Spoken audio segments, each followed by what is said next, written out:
최근 제가 한 생물학자가 하는 이 강연을 듣게 되었습니다.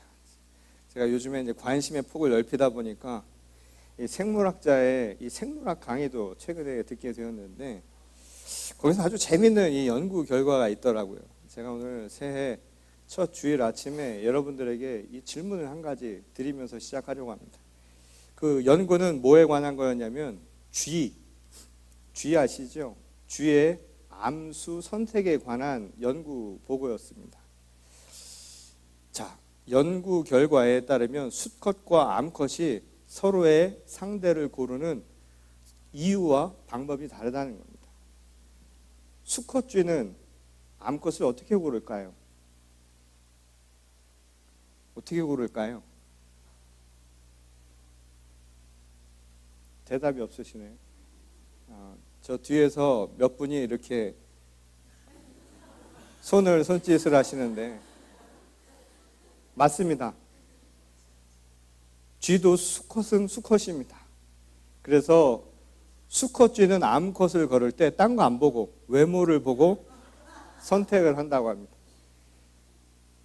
이게 동서고금을 막론하고, 사람이나 금수나 수컷은, 남자는 다른 거 안 보고 아주 간단하죠.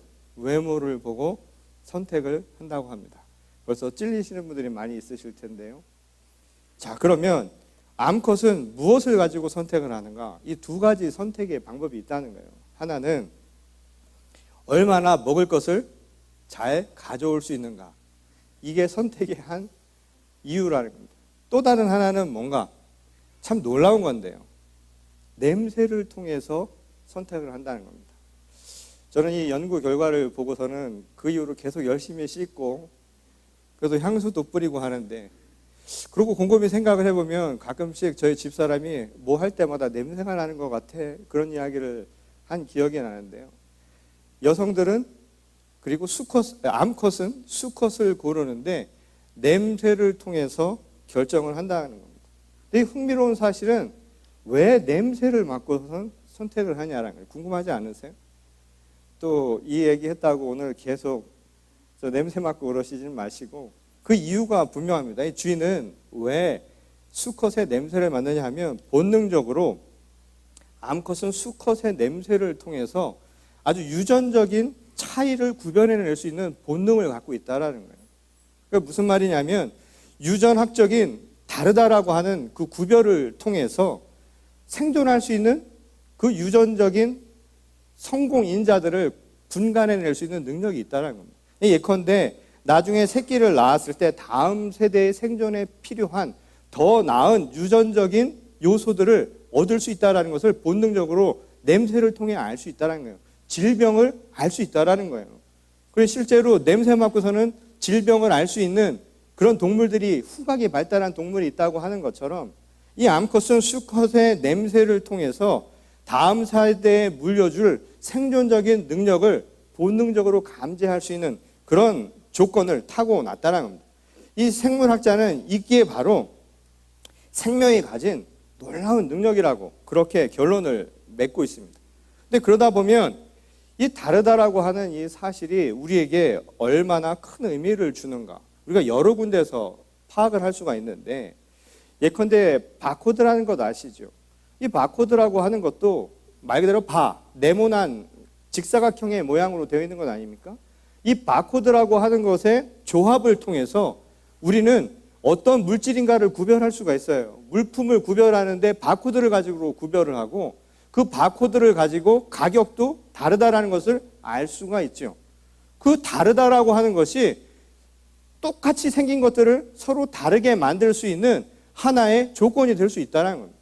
우리가 요즘은 컴퓨터 시대라고 하지 않습니까? 컴퓨터도 아주 단순하게 가보면 0과 1의 조합으로 되어 있는 거예요. 이진법으로 되어 있죠. 0과 1이라고 하는 것의 조합을 통해서 컴퓨터 언어, 오늘 우리가 사용하는 모든 것들이 사실은 0과 1의 조합이라고 해도 다름이 아니라는 겁니다. 그러니 서로 다른 것을 통해서 그 존재가 무엇인가, 그 대상이 무엇인가, 그것의 가치가 무엇인가, 그가 누구인가를 구별할 수 있는 아주 중요한 기준을 만들어낼 수 있다는 겁니다. 실제로 인간도 그렇고 모든 생명체가요, 사실은 4개의 유전자 정보를 가지고 있다는 거예요. 이 4개의 유전자 정보를 무한적으로 조합을 해서 우리가 서로 다른 존재로 살아가게 된다는 겁니다. 서로 다른 특성을 갖고 살아간다는 겁니다. 한마디로 생명은 다 똑같아 보이는 그런 물질에 서로 다른 구성이자 서로 다른 조합물이다 하고 틀린 말이 아니라는 것이죠. 하나님이 흙으로 우리를 빚으시고 생기를 넣으셔서 한 인간을 만드셨는데 그 똑같은 인간들인데도 불구하고 우리가 다 다르게 살아가는 이유가 사실은 바로 이러한 요인들에 있다라는 겁니다. 이 다르다라는 것이 한편으로는 이 서로를 구별해주는 아주 중요한 의미를 부여해 주기도 하지만 동시에 이를 통해서 생명의 생존 능력이라고 하는 것을 얻을 수 있다는 겁니다. 이게 바로 생명이 가진 놀라운 특징이라는 겁니다. 그러다 보니까 이런 질문을 하게 됩니다. 도대체 이렇게 다양하고 그리고 복잡한 이질적인 것들이 어떻게 조화롭게 살아갈 수 있느냐라는 것이죠. 오늘 우리가 금년 한 해 우리 교회 표로 삼은 말씀이에요. 마태복음 18장 말씀도 두세 사람이 모인 곳에 하나님이 있으시다고요. 하나님을 향해서 우리가 한 목소리로 한 마음을 가질 때 하나님도 우리와 함께 하신다라는 말씀을 우리가 가지고 금년 한 해를 살려고 합니다. 그런데 그 말씀과는 다르게 두세 사람이 모이면 사람들은요 갈등과 분쟁이 일어나기 마련이잖아요. 근데 두세 사람만 모여도 이런 어려움이 생기는데 어떻게 세상에 평화가 가능하냐고요. 내가 낳은 자식인데도 불구하고 그 가정 안에서 화목하고 늘 기쁨만 있는 게 아닌 것과 마찬가지의 이유라는 것이죠. 이런 질문이 가능하다는 겁니다. 심지어 우리 한 인간의 몸속에만 해도 세포가요 한 60조 개가 된다는 겁니다. 60조. 얼마나 많습니까? 근데 이 60조나 되는 수많은 세포들이 하나의 질서정연한 모습으로 움직이니까 우리가 살아있는 겁니다. 만일 이것이 제 멋대로 간다면 어떤 상황이 생길까요? 인간이 생명체가 생존하기가 매우 어렵게 될 겁니다. 마찬가지로 우리가 살아가는 세상도 사회도 우리가 살아가는 공동체도 모든 사람들이 각기가 자기 원하는 대로 각각 자기 갈 길로만 가게 된다면 그 공동체가 유지되리라고는 상상하기 어렵다라는 것이죠. 그래서 그 강연을 통해 이 생물학자가 이런 이야기를 합니다. 이런 혼란한 상태를 막고요. 하나의 질서정연한 모습으로 만들어 나가는 그 힘을 바로 기적이라고 부른다고요. 기적이라고 하는 것은 다른 것이 아니라 너무나 다른데 그 다른 모든 것들을 하나로 만들 수 있는 그 힘이 있는데 그게 바로 생명의 기적이라는 겁니다. 그런 의미에서 본다면 생명 자체가 사실은 기적이라고 할 수 있죠. 너무나 다른데도 불구하고 그것이 함께 조화를 이루어서 생존할 수 있는 능력이 생긴다라는 것, 그 자체가 기적 아닙니까? 그런 의미에서 살아있다라는 것은 기적이라 할 수 있다는 것이죠. 지나간 한 해를 한번 되돌아보십시오. 오늘 우리가 지금 이 자리에서 하나님 앞에 감사의 영광을 올려드릴 수 있는 것도 기적이다 이 말인 거예요. 우리에게 주신 생명이 그냥 당연한 것이 아니라 그 자체도 사실은 얼마나 놀라운 하나님의 기적인지 모른다 이 말입니다. 생명의 기적이 있는 것이죠. 그래서 오늘 우리가 이 자리에 앉아 있을 수 있다는 거예요. 그래서 감사의 조건들이 생겨나는 것 아닙니까? 생명은 그냥 당연한 것이 아니라 그 무언가의 끊임없는 노력에 의해서 만들어진 결과라는 거예요. 살 수 있는 것이죠. 공동체도 말이죠. 누군가가 우리가 잠자는 그 순간에 지키고 그것을 위해서 힘써 일하고 땀 흘리고 수고하고 노력하는 결과가 오늘 우리가 이렇게 편안하게 살아갈 수 있는 것 아닙니까? 한 가지도 나 혼자만 되는 것은 없다 이 말인 겁니다. 그러니 살 수 있다는 것, 우리가 지금 살아서 호흡할 수 있다는 것은 얼마나 놀라운 기적인지 모른다 이 말씀인 거죠. 그런 의미에서 하나님께서 우주 만물을 창조하신 것, 그 역사도 사실은 기적의 사건이라고 우리가 바꾸어 말할 수 있다는 겁니다. 왜냐하면 생명을 만드신 분이 바로 하나님이시기 때문이죠. 그 생명이 살아갈 수 있도록 또한 우리들이 가야 할 길을 주관하시는 분도 하나님 아니십니까? 그래서 하나님이 모든 생명들이 살아갈 수 있는 길을 여시고 그것이 살아갈 수 있는 질서를 부여해 주셨기 때문에 하나님의 창조의 역사, 그것은 생명의 기적의 역사라고 해도 틀린 말이 아니라는 겁니다. 하나님의 말씀, 그런 의미에서 그 모든 것을 만든 그 힘, 하나님의 말씀이 우리에게는 바로 기적이라는 것이죠. 하나님의 말씀이 곧 생명을 살게 하는 힘, 바로 기적이라는 말씀입니다. 그리고 그 기적을 통해 이 세상은 하나님 보시기에 좋았더라고요. 아름다운 것, 조화로운 모습을 갖춘 것 아닙니까? 오늘 하나님이 이 땅을 만드시고 모든 천지 만물을 만드시고 하신 말씀이요, 보기에 좋았더라고요. 조화가 된 것 아닙니까? 서로 다르지만, 서로 다른 모습이지만, 서로 다른 성격을 가졌지만, 서로 다른 특성을 가졌지만 하나님의 말씀 안에서, 그 말씀 안에서 살고 있기에 우리 모두가 보기에 좋은 하나의 평화로운 공동체를 이루고 살 수 있었다라는 말씀인 겁니다. 우리가 그런 의미에서 말씀을 믿고 의지하고 순종하며 사는 것, 그것은 너무나 당연한 것이라는 거죠. 왜냐하면 그것이 곧 기적이요, 그것이 우리를 살게 하는 생명의 길이기 때문이라는 겁니다. 그래서 생명의 말씀인 그리스도 예수를 믿는 것, 그를 믿는 자마다 멸망하지 아니하고 영원한 생명을 얻게 하리라는 그 말씀이 다른 뜻이 아니라는 겁니다. 바로 그들에게 세상의 평화와 사랑, 그리고 참된 정의가 임하는 것은 너무나 당연한 이치라는 것이죠. 하나님을 따를 때, 하나님의 말씀을 순종할 때 이루어질 수 있는 일이라는 겁니다.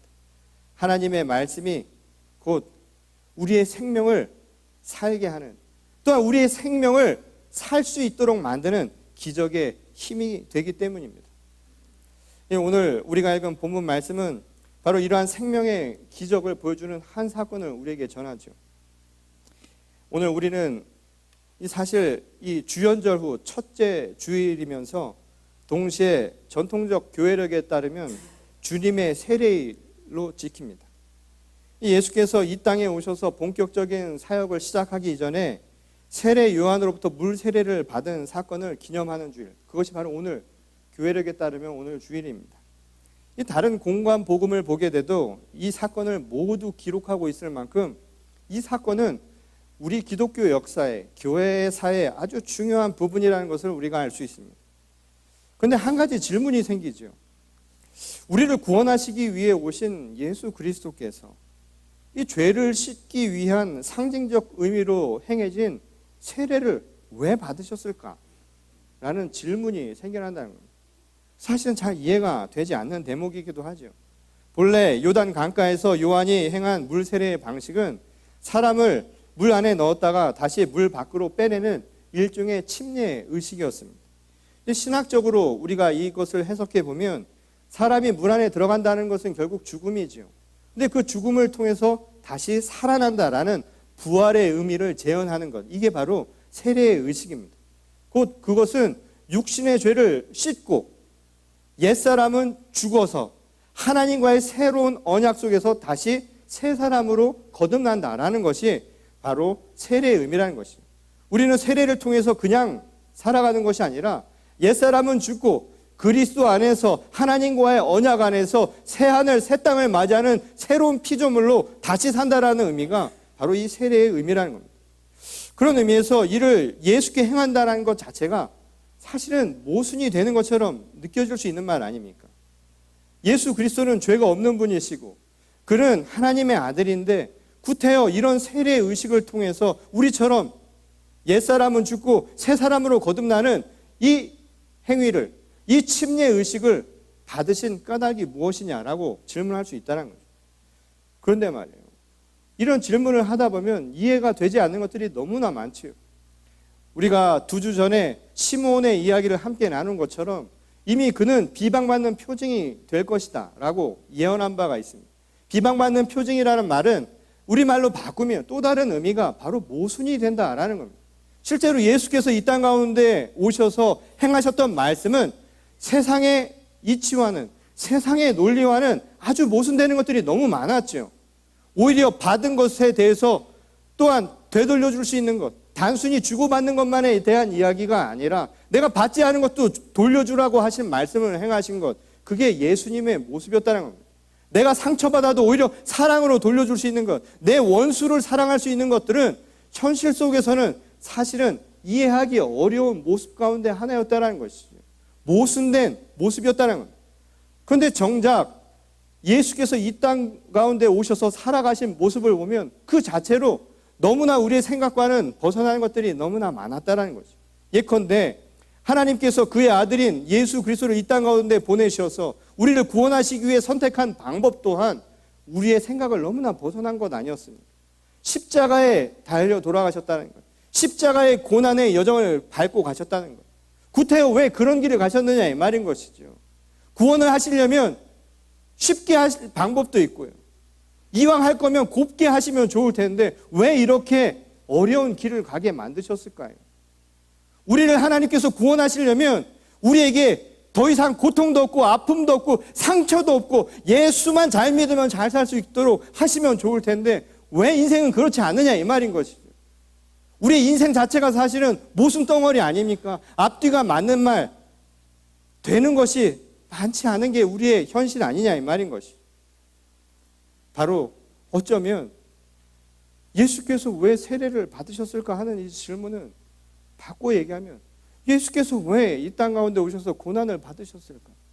그리고 그것은 나아가서 왜 우리가 예수 믿고도 이렇게 힘든 세월을 살아가야 하는 것이고 오늘 우리들에게 생명을 주셔서 하나님 보시기에 아름답고 좋았다라고 이야기하는데 왜 현실은 그렇지 않을까라는 질문과 일맥상통하는 이야기를 할 수 있다는 겁니다. 그 답이 뭘까요? 많은 분들이 지금 제가 뭔가를 얘기해 주리라 지금 생각을 하실지 모르겠지만 제가 할 수 있는 얘기도 그 답은 오직 하나님만이 아시겠지요. 오직 하나님만이 그 답을 알고 계시겠지요.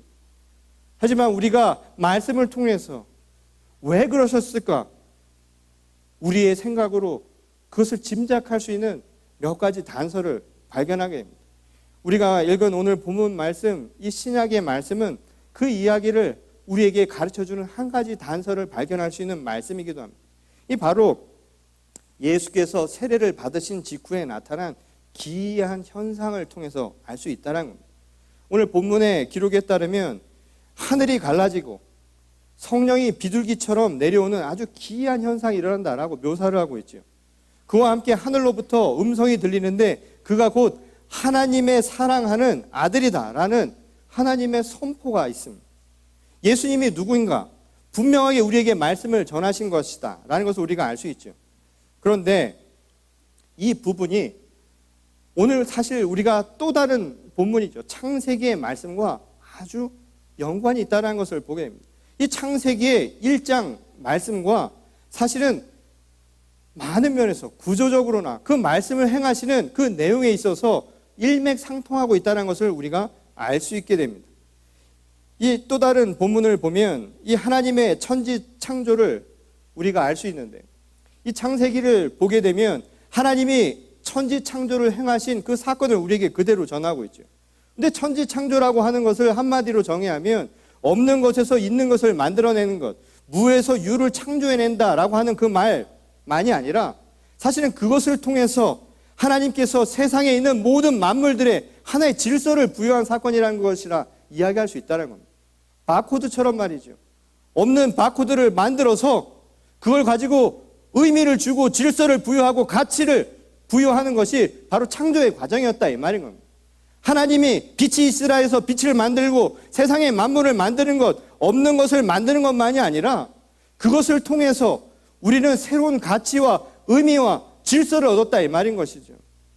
그리고 그것을 통해서 우리들이 누구인가에 대한 것을 알게 되었다는 겁니다. 그리고 그것이 우리를 서로 다르게 만드는 바로 중요한 부분이었다는 것이죠. 바코드를 통해서 서로 다른 대상임을 알게 되고 서로 다른 가치를 확인할 수 있는 것처럼 하나님의 창조의 과정은 생명을 만드는 것, 그리고 그 생명을 만드는 행위를 통해서 우리 생명 하나하나에 하나님께서 귀중한 가치와 의미를 일일이 부여해주는 사건이었다는 겁니다. 그리고 그것은 오늘 본문 말씀에서 이야기하는 것처럼 구별을 만드는 것. 오늘 본문 말씀을 보게 되면 혼돈된 상태에서 빛을 만드는 것. 이것은 곧 혼돈과 어둠과 빛을 구별하는 과정이었죠. 그리고 그 구별을 통해서 생명의 조화를 만들었다 이 말인 겁니다. 세상이 좋기만 하면 좋을 것 같죠. 세상이 마냥 자유롭기만 하면 좋을 것 같지요. 그게 아니라는 겁니다.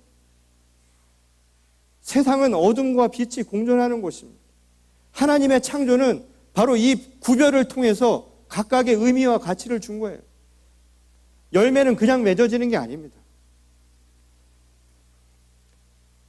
아마도 모르긴 해도 지난 한 주간, 지난 1년 동안 하는 기도의 많은 부분들을 이미 소비하셨으리라 생각이 듭니다. 금년 한 해 하나님께서 나를 축복하시기를, 하나님께서 우리에게 건강을 허락하시기를 많은 기도를 하셨겠지요. 그것을 통해서 하나님께 뭔가 내가 구하는 기도들을 여러분들이 하셨으리라 생각이 듭니다. 그런데 그 말씀을 통해서 여러분들이 무엇을 얻습니까? 그리고 그것을 통해서 어떠한 과정들을 여러분들이 밟고 나가게 됩니까? 이 구별되어 있는 우리들의 삶을 통해서 하나님께서 주시는 의미를 다시 한번 재확인해 나가는 거예요. 때로는 우리의 인생이요, 힘들 수 있어요. 금년 한 해 생각대로 안 풀릴 수 있습니다. 어려울 수 있어요. 아플 수도 있고 또 우리가 바라는 대로 일이 안 풀릴 수도 있습니다. 그런데 그것으로 그치는 것이 아니라 오히려 이것을 통해서 우리에게 주신 참된 생명의 가치를 재확인해 나가는 것, 이것이 바로 그리스도의 자녀된 모습이라는 겁니다.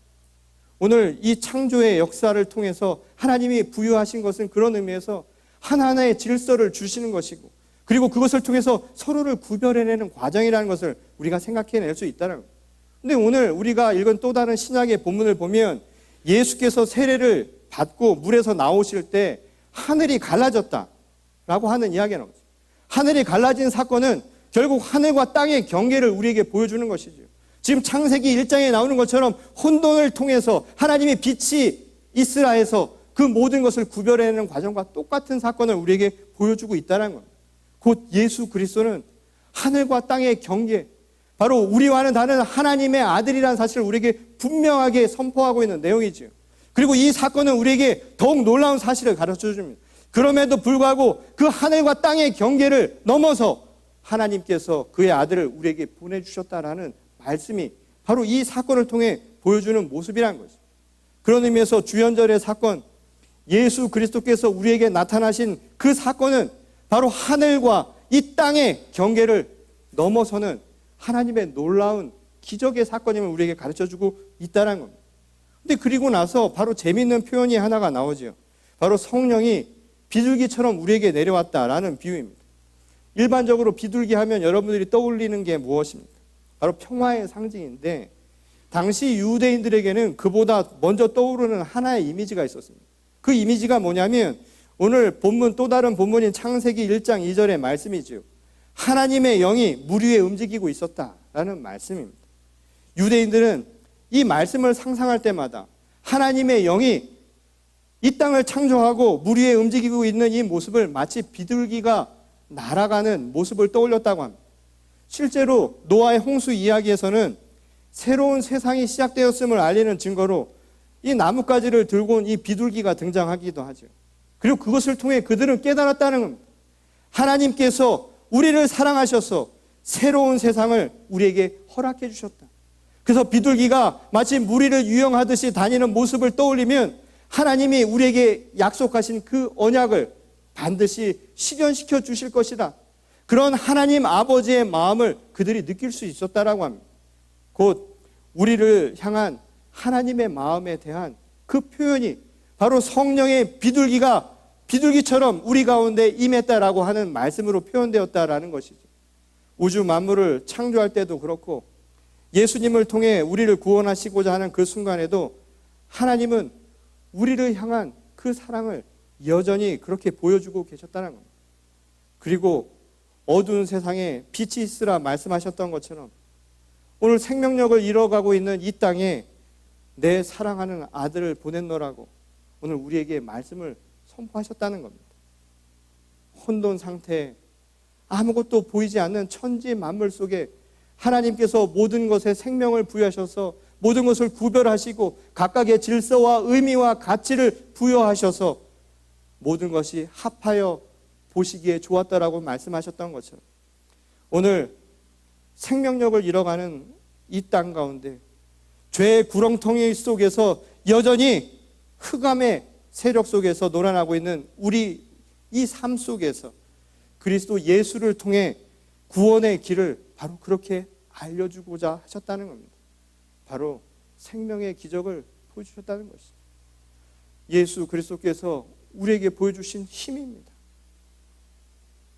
자기 멋대로 살아가면 얼마나 편해요. 내 원하는 대로 살면 얼마나 편해요. 내가 가고자 하는 대로 가면 얼마나 편해요. 내 분대로 모든 것을 하면 얼마나 좋습니까? 그것이 아니라 그 서로 다른 것들을 바로 예수 그리스도께서 하늘과 땅의 경계를 무너뜨리고 마치 어둠만 가득한 이 세상에 하나님께서 빛을 만드셔서 세상에 생명을 주셨던 것처럼 예수 그리스도를 통해서 우리에게 오늘 선포하고 있다는 겁니다. 바로 그 말씀이 오늘을 우리를 살게 하는 힘이었다고요. 바로 그 사랑이 오늘 우리가 서로 다르지만 서로 달라서 이해할 수 없는데도 그 사랑 때문에 우리가 하나 될 수 있는 힘이 나온다 이 말인 겁니다. 생명의 기적은 비둘기처럼 이 땅을 유영하듯 하나님께서 우리에게 베푸신 그 마음이었습니다. 그것은 다른 것이 아니라 우리를 향한 하나님의 사랑인 것이죠. 생명의 기적의 진정한 능력이 어디에 있는 줄 아십니까? 바로 하나님의 사랑에 있다는 겁니다. 오늘 우리가 살아가는 세상은 앞으로 어떻게 변화될지 몰라요. 지나간 100년보다 앞으로 10년이 더 큰 변화를 이룰 수 있을 겁니다.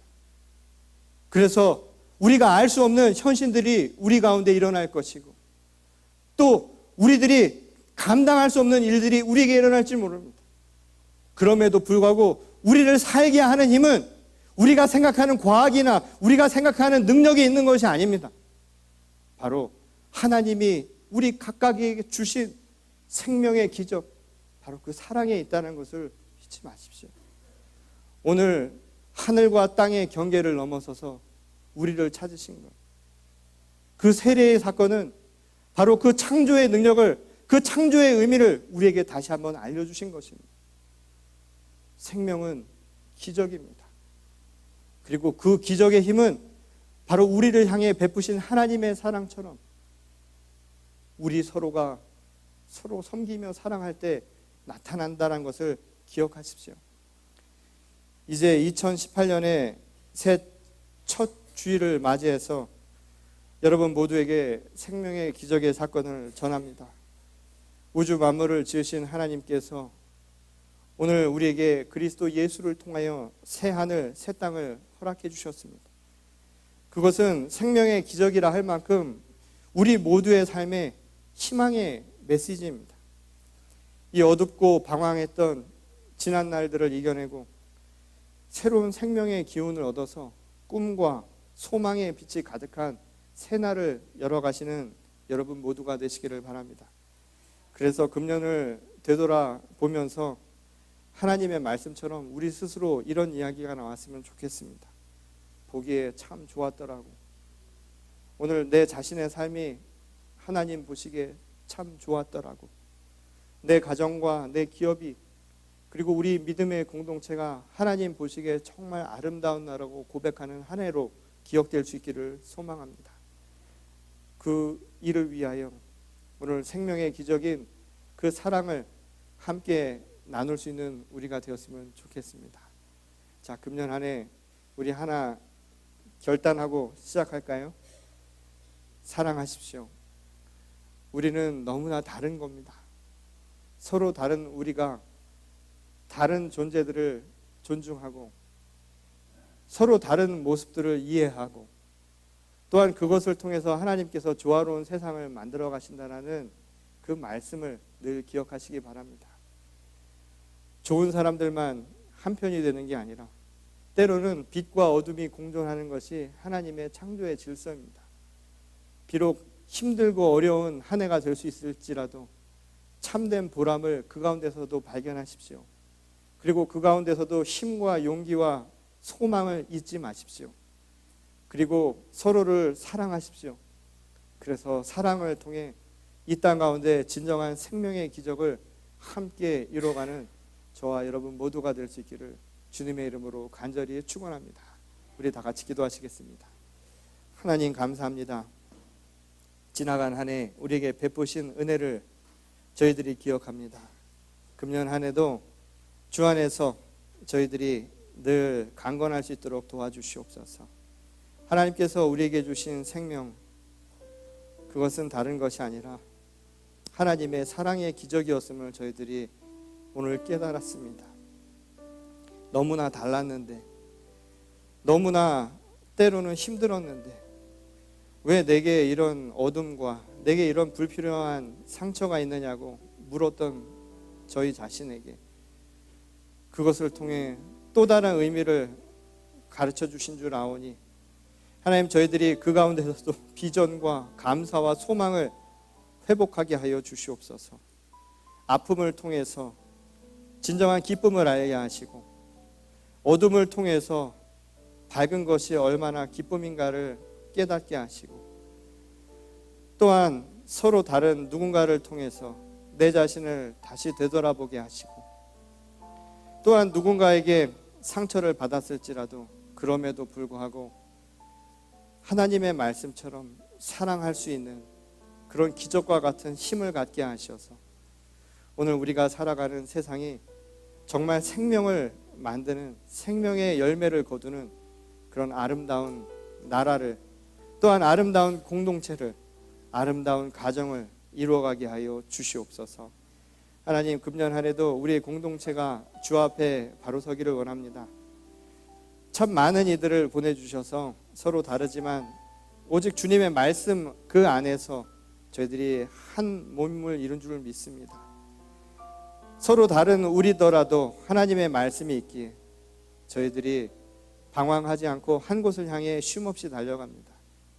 그리고 그 하나님의 말씀은 다른 것이 아니라 바로 사랑이었음을 저희들이 깨닫게 하셔서 그 사랑의 힘으로, 그 기적으로 오늘 생명을 살리고 또한 생명들을 하나님께서 주신 이 땅 가운데 온전히 세워갈 수 있도록 하나님, 우리 공동체를 주님께서 사용하여 주시옵소서. 그것을 위해 힘써 일하는 모든 이들 각자들에게 하나님 복의 복을 더하시고, 또한 그들이 행하는 모든 일들마다 주 안에서 생명의 기적, 그 열매를 이루게 하여 주시옵소서. 오늘 이 시간 하나님 앞에 간절한 마음으로 간구하며 나가는 주의 성도들 머리 위에, 그들의 심령 가운데 하나님께서 넘치는 은혜를 더하여 주실 줄 믿사오며 거룩하신 우리 주 예수 그리스도의 이름으로 간절히 기도드렸습니다. 아멘.